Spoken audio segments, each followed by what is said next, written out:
Hi, in this video we're going to be looking at using the Olympus OMD E-M1 Mark II to do both a live bulb and a live time shoot. Roll credits.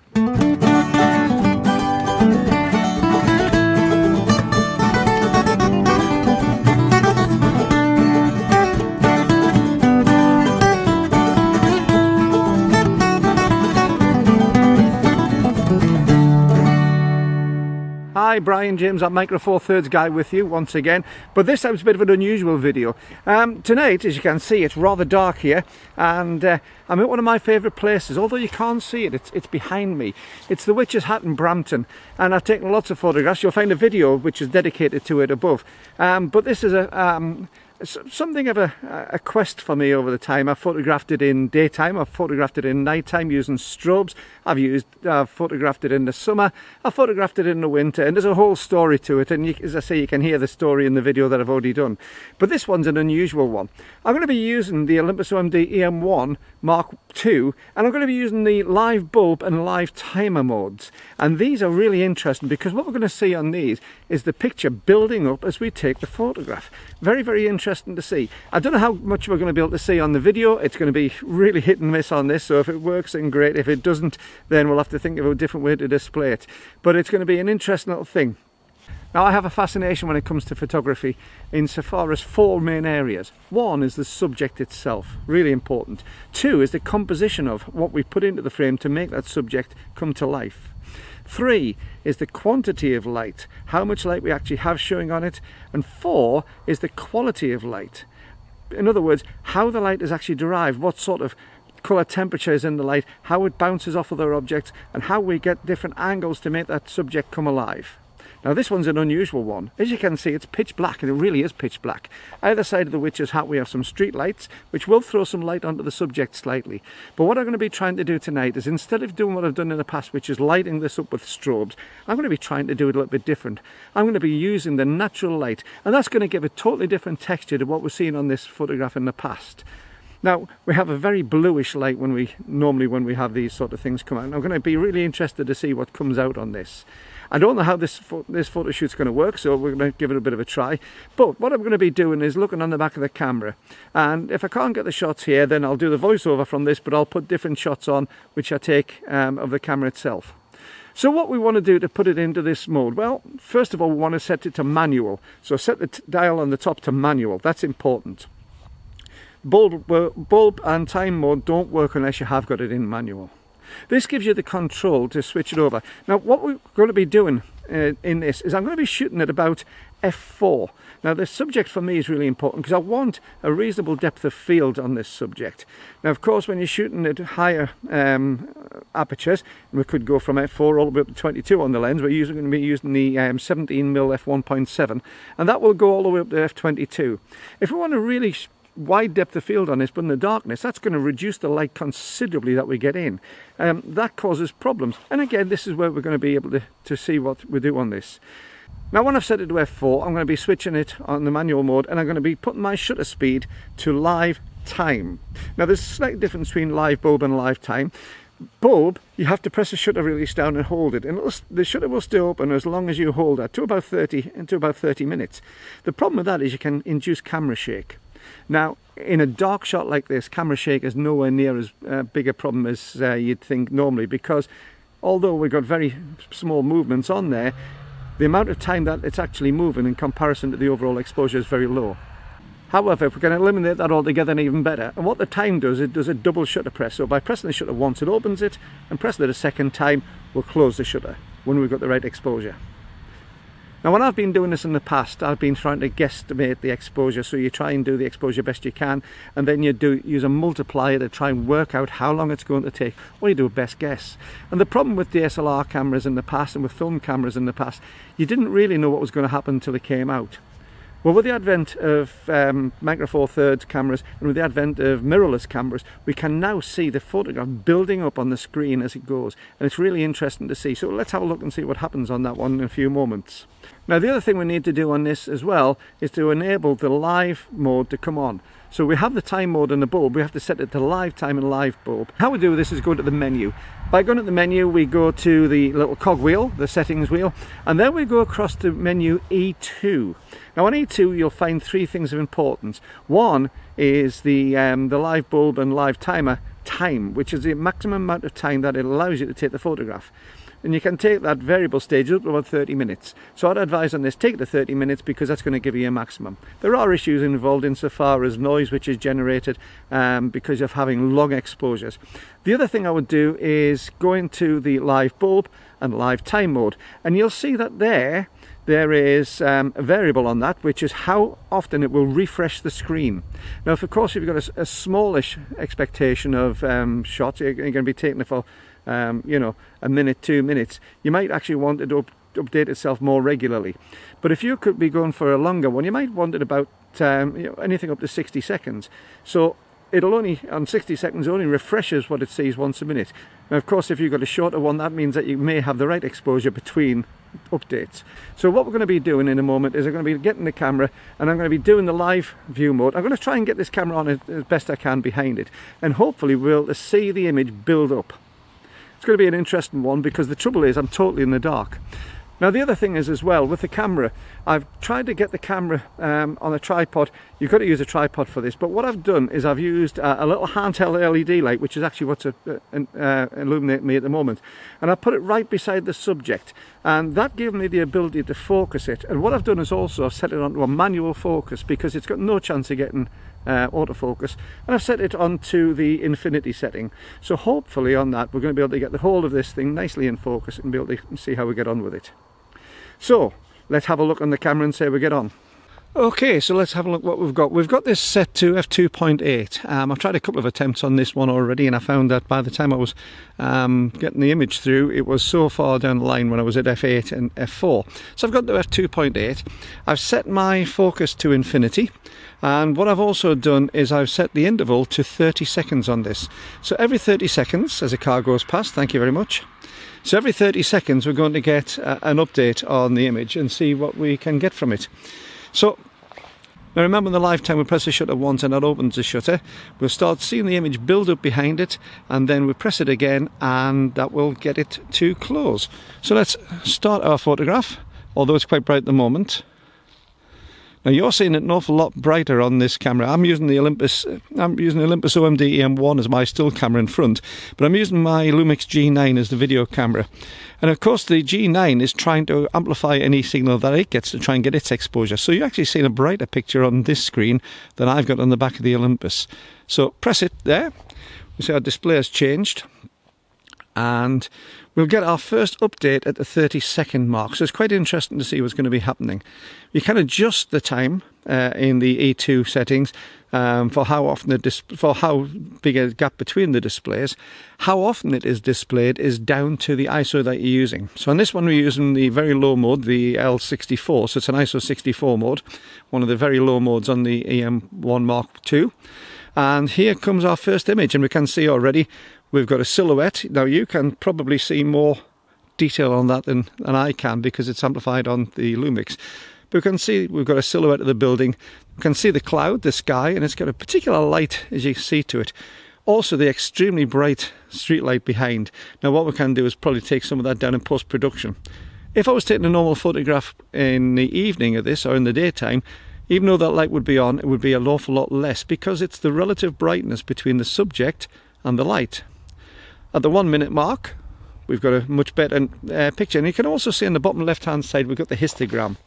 Now the histogram obviously is showing it as a very underexposed photograph at the moment, which is why everything is off to the left. But as the exposures go through, as we keep on getting the next one, which we'll have in about 10 seconds, you'll see the histogram slowly move from left to right as we get our light to be correct.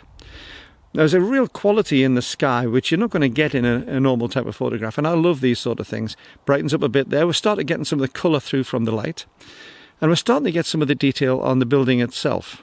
So I'm going to leave you for a few seconds. Let's see how we get on with this, and let's see how it transpires, how it changes over time.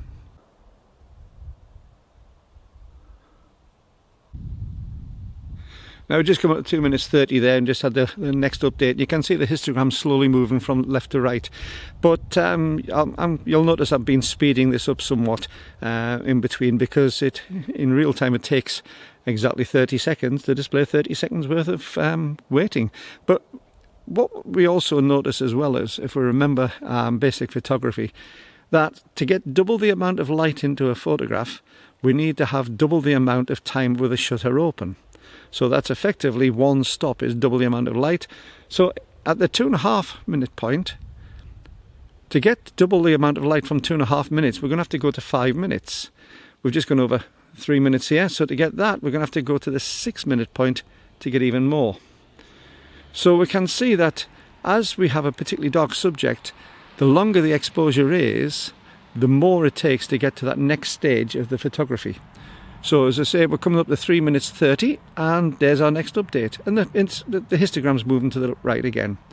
So let's see what happens over the next few minutes.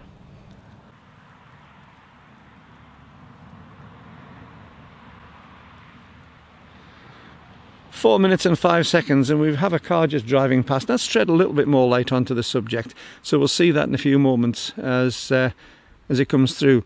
But we've got to be aware of the fact that we are going to have different light variations on this. If we're in a place where it's public, we are going to have things like cars drive past, and that's going to affect how the image looks as well. Now what I've also done on this is I've set my colour temperature to a cloudy day. That gives me a bit of a starting point, because effectively we have a cloudy sky light colour wise, but obviously it's an awful lot darker. So our colour temperature won't be too far off setting it to cloudy at night, but we'll have to do a little bit of post-production. But all sorts of things can affect this. If we've got neon street lights around the place, if we've got sodium street lights anywhere in the distance, even if they're reflecting from the cloud cover overhead, they will have an orange influence on it.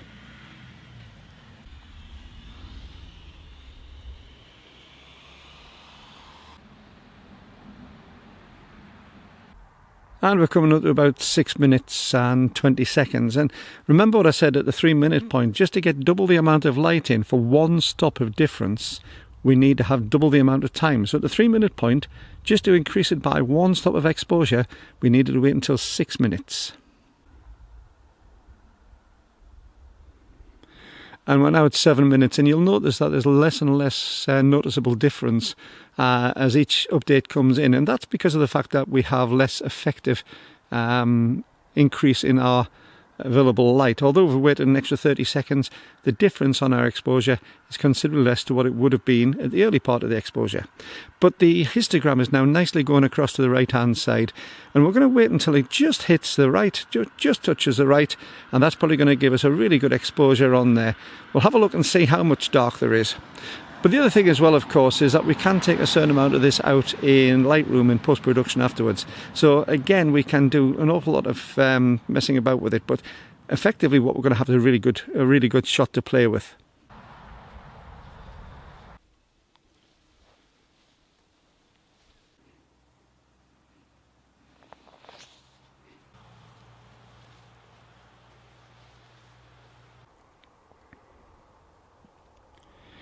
Now we're at the 10 minute point, and I think that's becoming quite a usable photograph now. Still maybe a little bit underexposed, but the trouble is we're now starting to burn the sky out. The detail's gone in the sky, but we can see on the left hand side there's definitely some detail from an overhanging branch, and there's a lovely, real gorgeous warmth to the brickwork, which I've never seen before, because obviously in daytime, irrespective of what's happening in daytime, you don't get those sort of colours from it. Now I think I'm going to leave it till about the 11 minutes point, and I think that's probably going to be about perfect. I'm looking at the histogram on the bottom left hand side, and it's just starting to get towards touching the top on the right. We've still got an awful lot of darkness there, but we have quite a bit of shadow in front, and I think that that's going to be natural. So just after our next update at 11 minutes, I'm going to press the button and we'll stop it there. Let's see what happens. And here we go. Just had an update there. And if I press that, we're going to take a few seconds. It's going to take quite a bit of time to get it together. So let's have a look and see what we can see on this. Now I can't remember where the buttons are. What we're going to do is I'm going to cheat and use my mobile phone, because the beauty of mobile phones is we can see where the buttons are. So there we are. Let's have a look and see how that shot came out. Wow, quite impressive, really impressive indeed. So we're going to go back with that. What we can also do though, I'm going to do another shot of this again, a very, very similar one. I'm going to speed through it. But what I'm also going to do is I'm going to start shining a little bit of light into the centre, because we can see that that centre is particularly dark. So we're going to do another shot here. I'm going to get my LED light. And very similar to the other one, what I'm going to do is I'm going to take this photograph, but I'm going to walk over with the light and just paint with the light in the centre and see what happens when we get this overall thing. So let's kick the timer off again.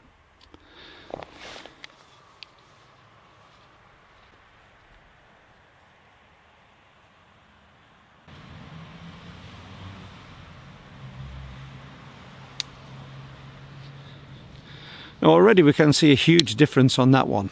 By painting a little bit of light onto it, we've illuminated it, we're giving a bit of a fighting chance on that. But the rest of the photograph is still in darkness. And again, we're going to wait for it to come, but you can see that histogram has gone very, very quickly over to the right-hand side. Now this is going to be a considerably slower exposure, and I can mess around with this as much as I want to. I think what I'm going to do, actually, I'm going to go off and do a little bit more on the two side pieces. So I'll be back in a moment. And this is where some of the fun of the photography comes in, because we've really got the opportunity to start playing around with this shot. Now, again, the Instagram is going up at a considerably faster rate than the last one, but also you'll see that the whole quality of light in that is very, very different to what it was. What I can also do is I can put a light behind, so I'm going to take a wander inside, and I'm actually going to put my mobile phone behind that and see if I can sneak out without it registering me too much.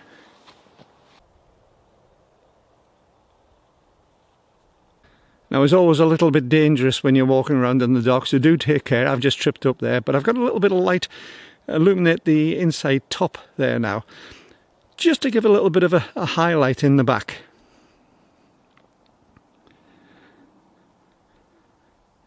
Now, histogram is going rapidly over the right hand side. You can see that light now that's appeared in the back there, and I'm going to go and take that out because I think there's probably enough light in there. So I'll be back in a moment.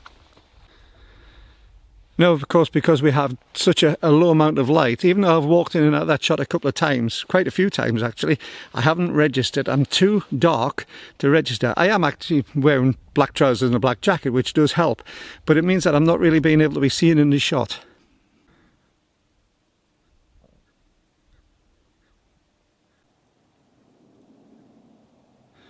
Well, we've just gone past the 5-minute point there, and you can see it's a very, very different sort of shot to the last one. We've done a little bit of painting with light and really quite enjoyed ourselves with it. And we've changed the shot considerably from the previous one. And when I'm finished, I'll put these through Lightroom, do a little bit of playing around with them, and we should see some interesting results. So let's just wait until that histogram hits the right-hand side. We'll speed up again, and we'll see you soon.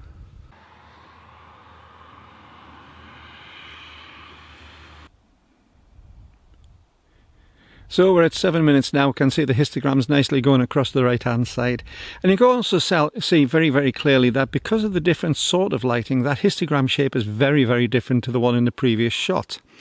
Now, if you also note, you have a display count. We're up to 14 of 24, and if you remember when we were setting the live bulb time and live time display, we set it to a 30-second display rate, but also it told us there that depending on the ISO that we had set, it would vary how many shots it was showing. And on an ISO of 64, so anything from 64 to 400 is the next one, we can have 24 shots it will display. So of those 24 shots, we've got 15 of them. So that will nicely take us to where we've got the full exposure, I would say, on this one. And it's getting very, very close. Although we haven't quite reached the right-hand side, we're getting very, very, very close. I would say it's probably within a minute or 2 minutes until we see the finished product. So let's wait and see what happens.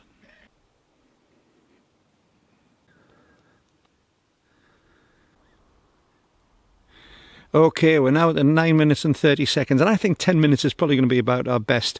We can see the histogram is almost touching that right-hand side, and I think it's going to be just about perfect. The shadow part is almost leaving the back end.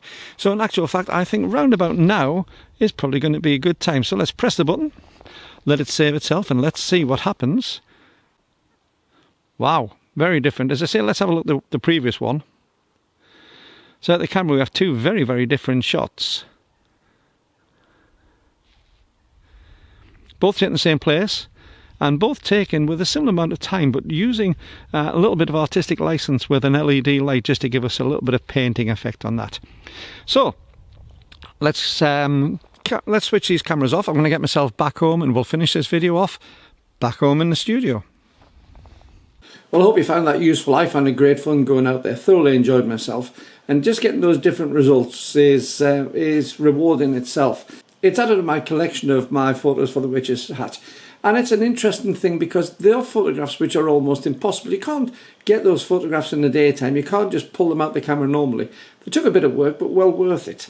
Now don't forget, if you've enjoyed this, don't forget to hit the subscribe button below if you're not a current subscriber. And also hit the notification bell and select all on that to get updates of every video I bring out in the future. Don't forget to hit the thumbs up as well, because that really is important. That gets YouTube to spread the videos so more people can see them. And again, if you've enjoyed this, you'll find a PayPal link below if you'd like to leave me enough for a cup of coffee, and that helps pay for the channel. Once again, this is Brian James, a Micro Four Thirds guy, saying don't forget, keep on taking your camera out, keep on taking your photographs, and keep on enjoying your photography. See you soon. I'll leave you with the two photographs. Bye-bye.